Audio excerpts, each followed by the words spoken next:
আমরা একটু সিকোয়েন্সটা দেখতে চাই, জালাল ভাইয়ের কাছ থেকে পুরো ইন্টারপ্রিটেশনটা জানতে চাই। আমরা প্রথমত সিকোয়েন্সটা দেখি আসলে মোহাম্মদ সালাহর ক্ষেত্রে কেন ওই জায়গাটায় VAR কল করা হয় নাই। জালাল ভাই, যেহেতু ফিফার কপিরাইটের একটা ব্যাপার আছে, আমরা আসলে ভিডিও ফুটেজ ওইভাবে দেখাতে পারবো না, বাট আমি জানি আপনি ইনসিডেন্টটা জানেন, একটু আগে ভিডিওটাও দেখলাম।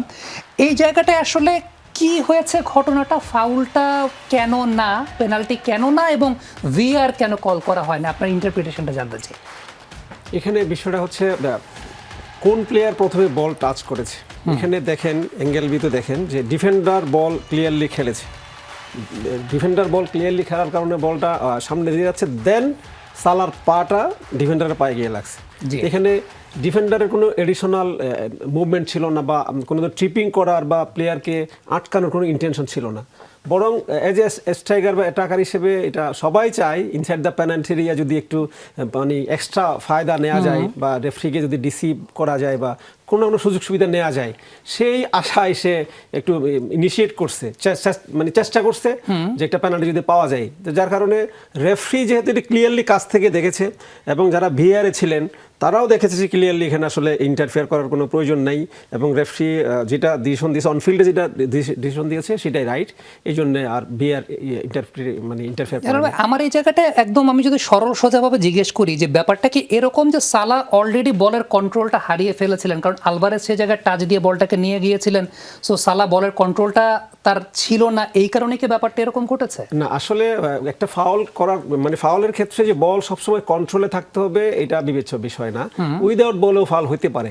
বাট এখানে ফার্স্ট কন্ট্যাক্টটা ডিফেন্ডার করছে এবং বলটা অলরেডি অন্যদিকে যাচ্ছিল, দেন কন্ট্যাক্ট। এটা এই যে কন্ট্যাক্ট, এটা কিন্তু ফাউলের মতো কন্ট্যাক্ট না, এটা হচ্ছে আসল বিষয়। এই জন্য এখানে এটা ভিআর ইন্টারফেয়ার বিবেচনা করে নাই আর কি। ওকে, আর এরপরে আমরা একটু তার আগের লিসান্ড্রো মার্টিনেজকে করা ফাউলটার দিকেও একটু যেতে চাই, এবং সেই জায়গাটায় জালাল ভাই, এই জায়গাটা কনফিউশনটা আসলে মূল যে কারণ নিয়ে, যে অনেকে হয়তো এই বিষয়টা জানে না, বাট আপনি একটু প্রোটোকলটা বলবেন। মোটামুটি এই ঘটনাটা 30 বা 40 সেকেন্ড আগে ঘটেছে, 40 সেকেন্ড পরে একটা গোল হয়েছে। এই ঘটনা যখন ঘটা মানে হচ্ছে অনফিল্ড রেফারি কিন্তু এটাকে ফাউল কাউন্ট করেন নাই, তিনি খেলাটা কন্টিনিউই করেছেন। বাট তারপরে গিয়ে গোল হয়েছে, তারপর যেহেতু গোলটা বাতিল হলো VAR এর মাধ্যমে, এই কারণে বিতর্কের জায়গাটা। আমরা এর আগে খুব সম্ভবত পারবো চেলসি আর ফুলহ্যামের খেলা এরকম একটা ঘটনা দেখেছিলাম, আমার যদি ভুল না করে থাকি।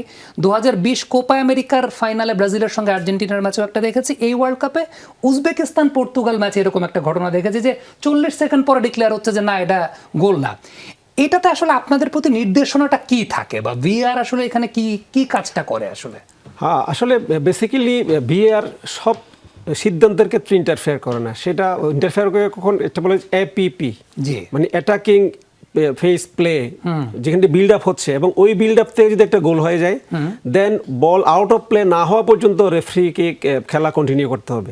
দেন আরেকটা বিষয় হচ্ছে, রেফারি যখন মাঠে থাকে তখন মানে একটা অ্যাঙ্গেল থেকে উনি দেখেন, তো যার কারণে একটা অ্যাঙ্গেল থেকে দেখলে উনি মিস করতেও পারে, বাট ভিআর কিন্তু 8-9টা অ্যাঙ্গেল থেকে ওনাদের ক্যামেরা আছে, দেখার সুযোগ আছে।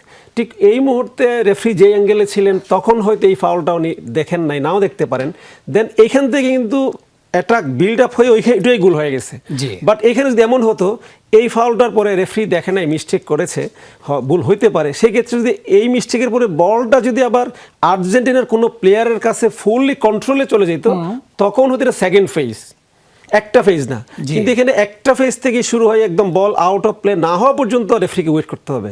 দেন যখন বল আউট অফ প্লে হবে, যখন রেফারি মিস্টেক করবে, রেফারির ভিউতে আসবে না, তখন VAR যদি এটা দেখে, তখন VAR রেফারিকে অ্যাসিস্ট করবে, please confused decision check, then referee গিয়ে চেক করবে এটা।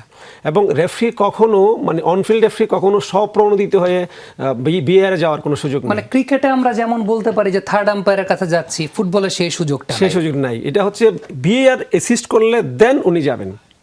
ওকে, VAR অ্যাসিস্ট করলে দেন পারভেজ, এই জায়গাটা আপনি একটু ইন্টারপ্রিট করবেন কিনা জিনিসটা, কারণ যে কালকে যাওয়ার সময় আপনার সঙ্গে আমার এই ব্যাপারটা নিয়ে কনফিউশন তৈরি হয়েছিল আসলে, যে আলটিমেটলি 40 সেকেন্ড পরে একটা ডিসিশন দিচ্ছে।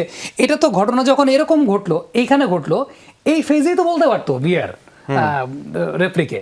বাট যেটা জালাল ভাই বললেন, আপনি যদি এটাকে একটু ইন্টারপ্রেট করে দেন দর্শকদের জন্য। হ্যাঁ, আমার কাছে যেটা ধারণা from a spectator's point of view with thousands of watch hours under my belt, জি। অনেকগুলো ম্যাচ অনেকগুলো সিচুয়েশন দেখা হয়েছে, তো সেটার বেসিসে আমি যেটা বুঝি সেটা হচ্ছে যে এই কনসিকুয়েন্সে যদি ইজিপ্ট গোল না দিত এটা কিন্তু ফাউল হতো না, ভিআর চেকও করতো না। ভিআর চেক তখনই করেছে because it resulted in a goal, তখনই কিন্তু ওভারঅল পুরো সিকোয়েন্সটা দেখেছেন। এবং জালাল ভাই যেটা বলেছেন একেবারে ওই ব্যাপারটাই হয় যে যখন ওই টিমের পায়ে বল থাকার পর ওই অ্যাকশনে গোল হয়ে যায়, কত সেকেন্ড লাগছে সেটার কিন্তু কোনো রুল বুক নাই, কতক্ষণ সময় লাগছে, কয়টা পাস লাগছে সেটারও কোনো কিছু না। ভিআর চেক করবে ওভারঅল সিকোয়েন্সটা, এবং সেই জায়গার ভিতরে তারা যদি কোনো কিছু পায় যেটা তাদের কাছে মনে হয় ক্লিয়ার অ্যান্ড অবভিয়াস এরর, তখন তারা রেফারির কাছে যাবেন। সো আমার যেটা ধারণা সেটা হচ্ছে প্রত্যেকটা গোলই রেফারি মানে ভিআর দেখতে থাকেন।